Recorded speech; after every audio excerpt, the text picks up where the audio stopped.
വിശുദ്ധ യോഹന്നാൻ എഴുതിയ സുവിശേഷം അധ്യായം 15 വാക്യങ്ങൾ 1 മുതൽ 8 വരെ. മുന്തിരിച്ചെടിയും ശാഖകളും.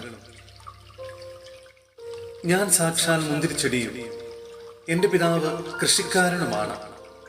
എൻ്റെ ശാഖകളിൽ ഫലം തരാത്തതിനെ അവിടുന്ന് നീക്കിക്കളയണം.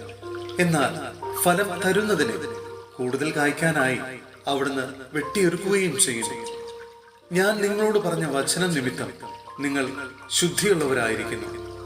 നിങ്ങൾ എന്നിൽ വസിക്കുവിൻ, ഞാൻ നിങ്ങളിലും വസിക്കും. മുന്തിരിച്ചെടിയിൽ നിൽക്കാതെ ശാഖയ്ക്ക് സ്വയമേവ ഫലം പുറപ്പെടുവിക്കുവാൻ സാധിക്കാത്തതുപോലെ എന്നിൽ വസിക്കുന്നില്ലെങ്കിൽ നിങ്ങൾക്കും സാധിക്കുകയില്ല. ഞാൻ മുന്തിരിച്ചെടിയും നിങ്ങൾ ശാഖകളുമാണ്. ആർ എന്നിലും ഞാൻ അവനിലും വസിക്കുന്നുവോ അവൻ ഏറെ ഫലം പുറപ്പെടുവിക്കുന്നു.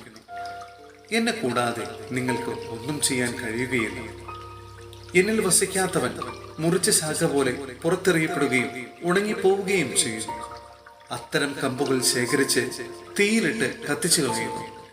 നിങ്ങൾ എന്നിൽ വസിക്കുകയും എൻ്റെ വാക്കുകൾ നിങ്ങളിൽ നിലനിൽക്കുകയും ചെയ്യുന്നെങ്കിൽ ഇഷ്ടമുള്ളത് ചോദിച്ചുകൊള്ളുക, നിങ്ങൾക്ക് ലഭിക്കും. നിങ്ങൾ ധാരാളം ഫലം പുറപ്പെടുവിക്കുകയും അങ്ങനെ എൻ്റെ ശിഷ്യന്മാരായിരിക്കുകയും ചെയ്യുന്നത് വഴി പിതാവ് മഹത്വപ്പെടുന്നു. സഹോദരരെ, ഹെബ്രായർക്കുള്ള ലേഖനം അധ്യായം 12 വാക്യങ്ങൾ 4 മുതൽ 13 വരെ. പിതൃശിക്ഷണം. പാപത്തിനെതിരായുള്ള സമരത്തിൽ നിങ്ങൾക്ക് ഇനിയും രക്തം ചൊരിയേണ്ടി വന്നിട്ടില്ല. നിങ്ങളെ പുത്രന്മാരെന്ന് അഭിസംബോധന ചെയ്തുകൊണ്ടുള്ള ആ ഉപദേശം നിങ്ങൾ മറന്നുപോയോ?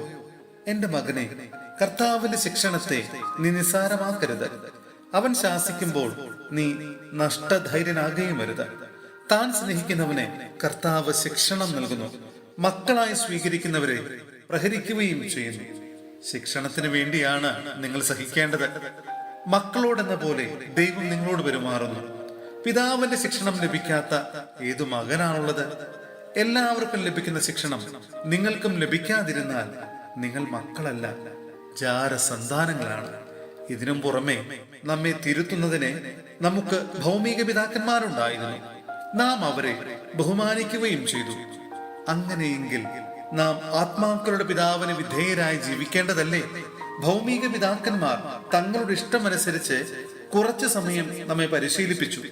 എന്നാൽ ദൈവം നമ്മെ പരിശീലിപ്പിക്കുന്നത് നമ്മുടെ നന്മയ്ക്കും തന്റെ പരിശുദ്ധിയിൽ നാം പങ്കുകാരാകുന്നതിനും വേണ്ടിയാണ്. എല്ലാ ശിക്ഷണവും സന്തോഷപ്രദമെന്നതിനേക്കാൾ വേദനാജനകമായി തത്കാലത്തേക്ക് തോന്നുന്നു. എന്നാൽ അതിൽ പരിശീലിപ്പിക്കപ്പെട്ടവർക്ക് കാലാന്തരത്തിൽ നീതിയുടെ സമാധാനപൂർവകമായ ഫലം ലഭിക്കുന്നു. അതിനാൽ തളർന്ന കൈകളെയും ബലമില്ലാത്ത കാൽമുട്ടുകളെയും ശക്തിപ്പെടുത്തുവിൻ. മുടന്തുള്ള പാദങ്ങൾ സന്ധി വിട്ട് ഇടറിപ്പോകാതെ സുഖപ്പെടുത്താൻ തക്കവിധം അവയ്ക്ക് നേർവഴി ഒരുക്കുവിൻ.